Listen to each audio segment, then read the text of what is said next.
인사. 반갑습니다.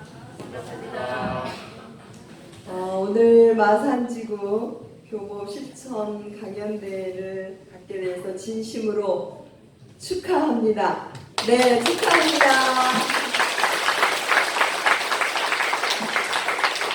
저번 9월 3일 날 현 종보사님께서 경남교구에 정수단 개최하기 위해 오셨을 때 제가 경남교구 교보 실천 경연대회 이 부분에 대해서 말씀을 올렸습니다. 그때 말씀하시기를 참으로 잘했다. 우리 교단에서 나가야 될 방향이 바로 훈련으로 각자 삶이 변화되는 일이다 라고 말씀하시면서 굉장히 기뻐하셨습니다. 그래서 오늘 우리가 지구별로 이렇게 교법 실천 강연대를 하는 것은 현 종보사님께서 기뻐하시고 격려하시는 스승님의 경륜임과 동시에 오늘 이 자리는 우리 모두의 공부의 장이요, 그리고 훈증의 장이요, 그리고 축제의 장이라고 생각을 합니다. 우리 교도님들 맞습니까? 네. 축제 한판을 오늘 벌려보도록 하겠습니다. 특히 오늘 상시응용 주의사항 발표하신 우리 6분 지금 긴장되시나요? 아마 법신물 사하님의 은혜가 가득하셔서 오늘 그동안 실천한 내용을 기쁘게 서로 발표하고 공유함으로써 우리 모두가 같이 진급하고 은혜에 충만된 그런 시간이 되지 않을까 기대를 해봅니다. 대종사님께서는 엄불교를 여실 때 포부와 경륜이 있으셨죠. 행복한 세상을 만들기 위한 부분으로 정신개벽을 높이 들으셨어요. 자, 지금은 물질개벽이 되고 있는 흐름 속에서 부족한 게 인류의 흐름을 보니까 정신의 개벽이다. 그래서 이 정신을 개벽하기 위해서 대중사님께서는 저희들에게 가르침을 주셨어요. 그 가르침이 바로 교법이라고 볼 수가 있겠죠. 그런데 이 교법을 실천하는 구체적인 방법이 무엇일까요? 훈련입니다. 훈련. 네, 훈련. 그래서 엄불교의 훈련법은 정기훈련과 상시훈련이 있어요. 그 중에서도 대중사님께서는 이 상시훈련으로 정신개벽을 이루고자 하셨다라고 하는 부분입니다. 그리고 현 종보사님께서도 9월 정수의단회 때 이런 말씀하셨어요. 엄불교는 처음도 훈련이요 끝도 훈련이다. 이 부분 받들으셨습니까? 9월에 말씀하신 따끈따끈한 본문 말씀입니다. 저는 이걸 연말을 해봤어요.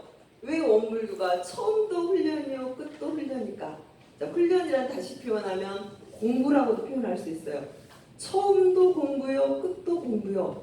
자, 훈련이라고 하는 것은 직접 실천하는 걸 이야기를 할 수 있겠죠. 그래서 대종사님께서 이 낙원세기를 이루기 위한 정신개벽의 구체적인 방법은 훈련이요.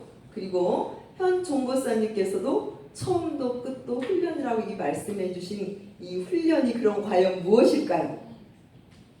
훈련은 보통으로 일반적인 표현으로 보자면 반복해서 익히자라는 이런 의미로 볼 수가 있겠습니다. 반복한다. 계속 반복한다. 그래서 어떤 본인이 원하는 것을 익힌다.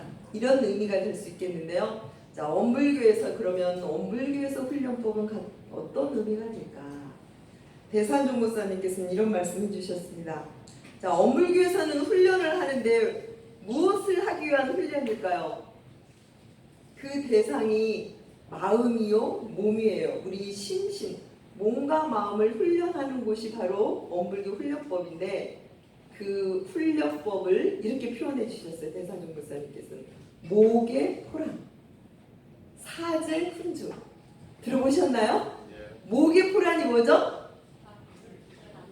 어미 닭이 알을 품고 며칠 동안 있어야 됩니까? 21일 동안 품고 품어야 뭐가 깨어나죠? 병아리로 깨어나는 것 같다라고 하는 거예요. 그래서 엄불교 훈련법은 품고 자 병아리를 깨기 위해서는 알을 품는데 우리는 뭘 품어야 됩니까? 이 공부인은 무엇을 품어야 돼요? 네, 마음. 그것을 부처님 마음, 이제 불성이라고 할 수 있겠죠. 불성, 부처님 마음 종자를 계속 품고 며칠간 품어야 될까요? 21일이면 될까요? 그럼 너무 좋겠죠. 우리 사람은 며칠 만에 태어나요? 몇 개월 만에? 10개월 만에. 우리는 부처로 태어나는데 얼마만큼 걸릴까요?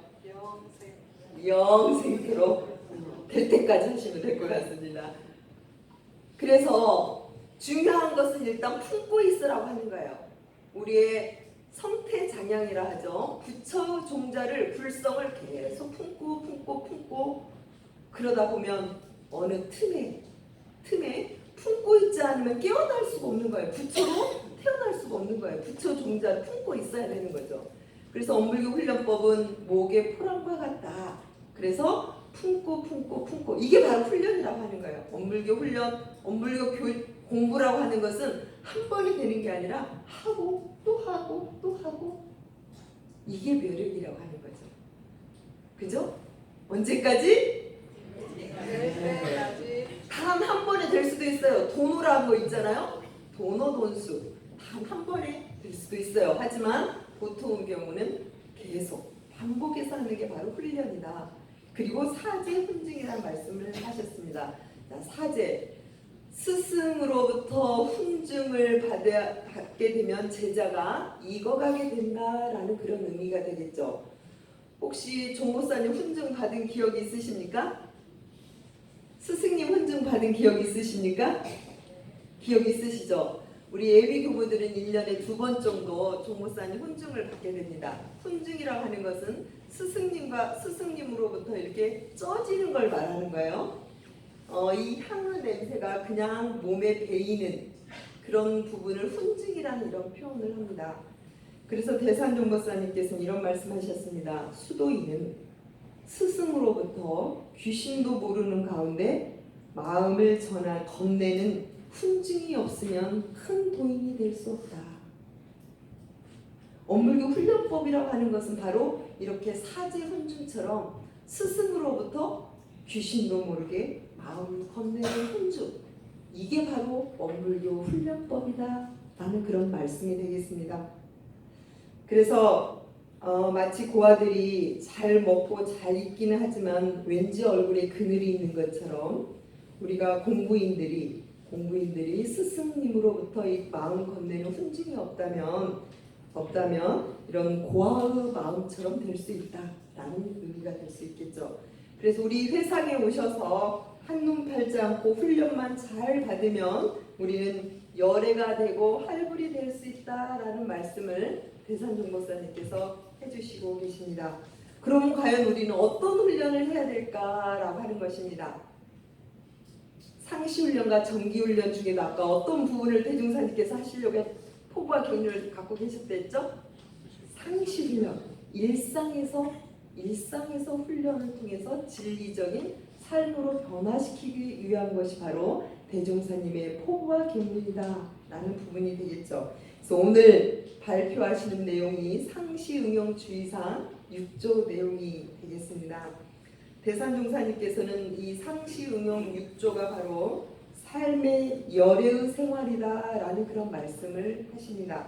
바로 대종사님께서도 이렇게 사셨고, 그리고 대종사님께서 영생의 삶의 표준도 상시응용주의사항이고, 그리고 다시 오셔도 이런 표준으로 사시겠다라는 그런 말씀을 하십니다. 그리고 대산종목사님께서 이런 말씀하십니다. 불교에서 경전 중에 중요한 경전이 반야신경이잖아요. 반야신경에 버금가는 교리가 우리 교법에 있는데 그게 무엇이냐 이런 질문하셨습니다. 무엇일까요? 일원상서문. 네, 상시응용 좀 박수 한번 해주세요. 아마도 지금 밝은 시대에는 상시응용주의상, 상시에 어떻게 훈련을 하느냐, 그래야 열애가 되고 활물이 될 수 있기 때문에 이 시대에 맞게 반야신경에 버금가는 그 법문이 바로 상시응용주의상이다, 이런 말씀입니다. 그래서 오늘 발표자 그동안 생활 속에서 연마하신 그런 내용들을 충분히 발표하실 텐데요. 저도 6조 중에 1조를 유무념 조항을 해서 실천하고 공부하고 있습니다.